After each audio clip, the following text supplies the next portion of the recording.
Still Russian. I'm Peterson. And we are Better Distribution. So this past semester we had the wonderful opportunity of working with BD. Now, who is BD? So BD is a Fortune 500 medical technology company. Specifically, we worked with their diagnostic segment, which is headquartered in Baltimore, Maryland. And the diagnostic segment mainly manufactures consumable products. Consumable products are one-time use disposable products used for diagnostic testing. You can think of these as agar plates and test tubes. And millions of patients around the globe depend on these consumable products for fast, reliable diagnostic testing, which is really important that BD has them in their on-hand inventory. So let's walk through an example together. Up on the left-hand side, you can see one of BD's production facilities. And on the right-hand side, you can see one of their many clients, which in this case is a hospital. Every month, BD produces just as much product as they believe their clients are going to need. And they also produce a little bit extra, just in case their clients need a little more. This is known as their safety stock. Sometimes this safety stock gets shipped off to the clients, in this case the hospital, and sometimes it expires. And unfortunately, this is because many consumable products have a very short lifespan of about 60 to 90 shelf life days. And BD is forced to throw these products away because they're no longer useful. Unfortunately, this can lead to something known as stock loss.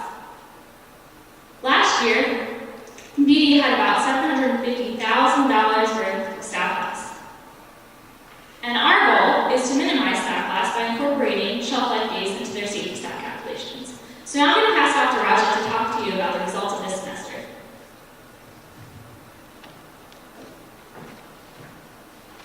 So as Erica mentioned, BD accounted for a stock loss of $750,000 in 2014.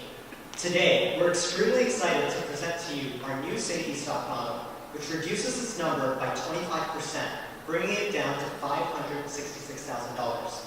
This accounts for an estimated annual savings of more than $183,000 a year. In order to arrive at our final model, we followed a three-step process. First, we sought out to understand BD's current operations. Next, we built and tested several models and evaluated them in their ability to reduce stock loss and backorder. Finally, we selected the best performing model and packaged it in a user-friendly manner. Now, I'm going to hand it off to Matt so he can elaborate on our understanding of BD's operations. So, before we began model development, it was very important for us to know if we were going in the right direction. So, we wanted to develop a method so that we could understand how well our models were performing. In order to do so, we built a simulation that took into account BD's operating procedures within their factory, within the warehouse, as well as some of the environmental variables around that. You can imagine the simulation similar to an assembly system.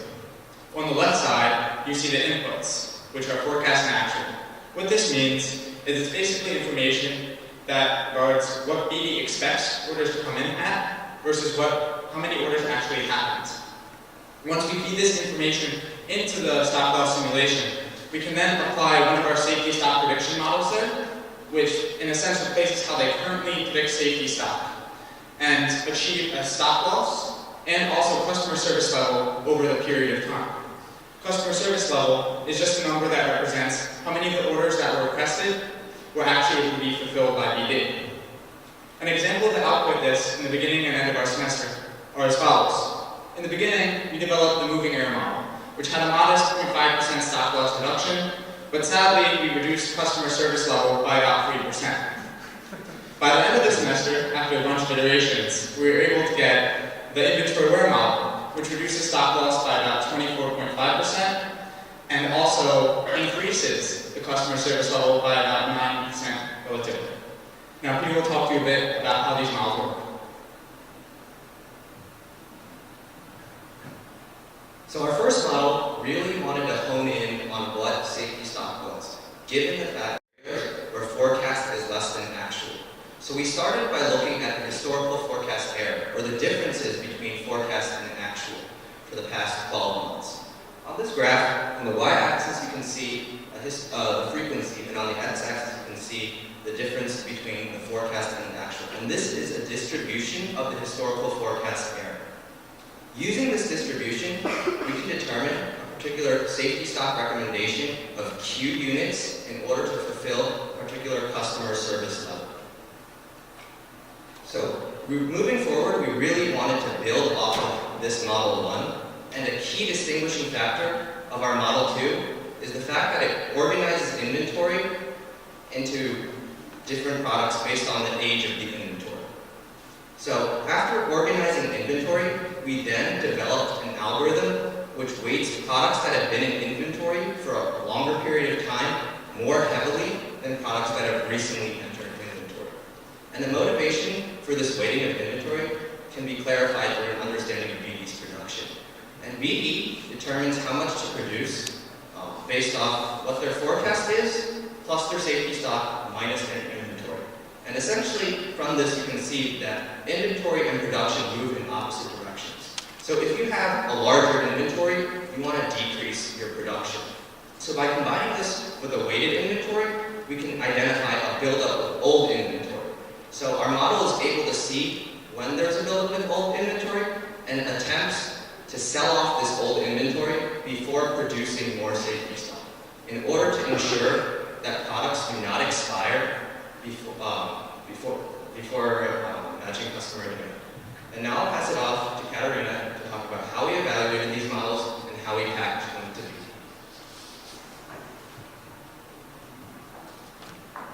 So while developing our model, we noticed that there was a key trade-off between the number of inputs that went into our model and their expected savings. As you can see on the graph behind me, we plotted both BD's existing model and the two models we created in terms of their relative number of inputs, or complexity, and their expected savings. Although we want to provide BD with the highest savings, this showed us that we really have to keep our end user in mind and create a product that would actually be used by the planners at BD.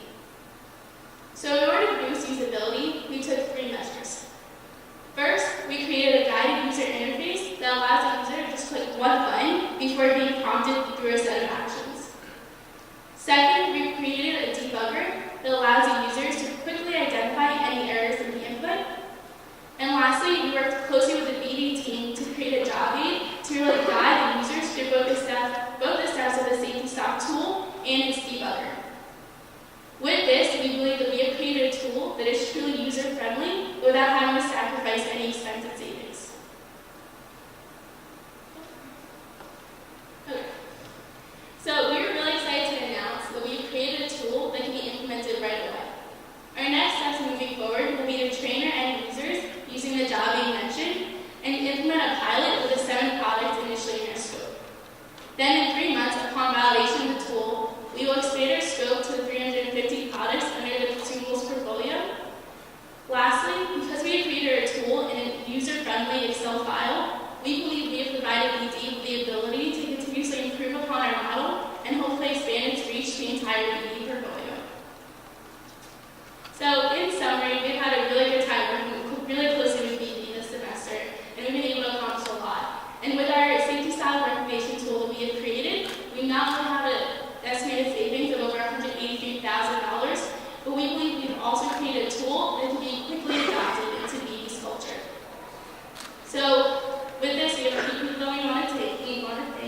So first, our BD team. So thank you, Jim and Elizabeth, for all your help this semester, and Brian, who will hopefully watch the video later on. And also Dr. Ibrahim, our amazing faculty advisor, as well as our rest of Quality Guild and the entire press community. So with that, I'd like to open the floor up to any questions.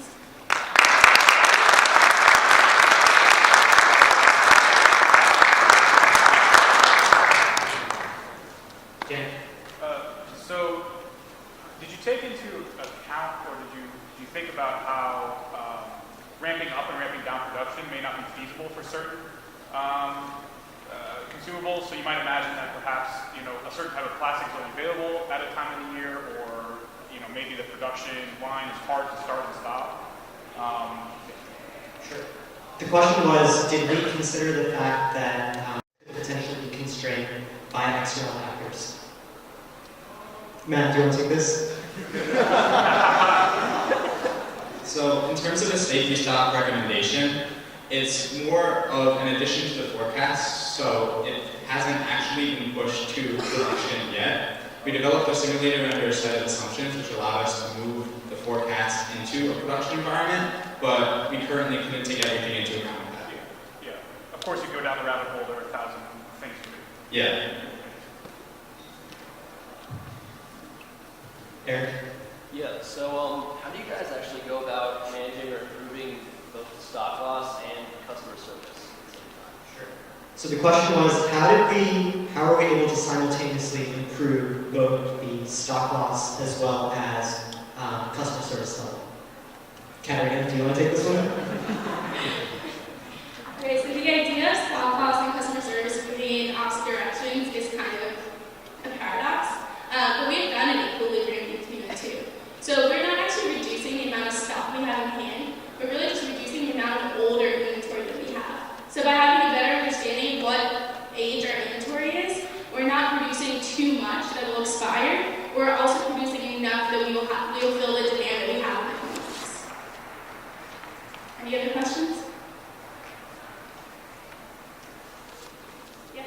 Did you look at different models for, say, certain goods that are, that expire versus ones that don't? Like, did you see different trends? Or did you solely focus on ones that expired? So the question was, did we look at models for products that don't expire? And I'll actually answer this one. So we did not, because for products that don't expire, there would be very limited amount of stop loss. So the stop loss by definition occurs when a product expires and it has to be thrown away. So if a product doesn't expire, it's actually it's a lot easier to deal with from a supply chain point of view, because you don't have to be as accurate in your forecasting as you would when you have a time-limited product. Any other questions? Once again, thank you so much for taking the time to be here.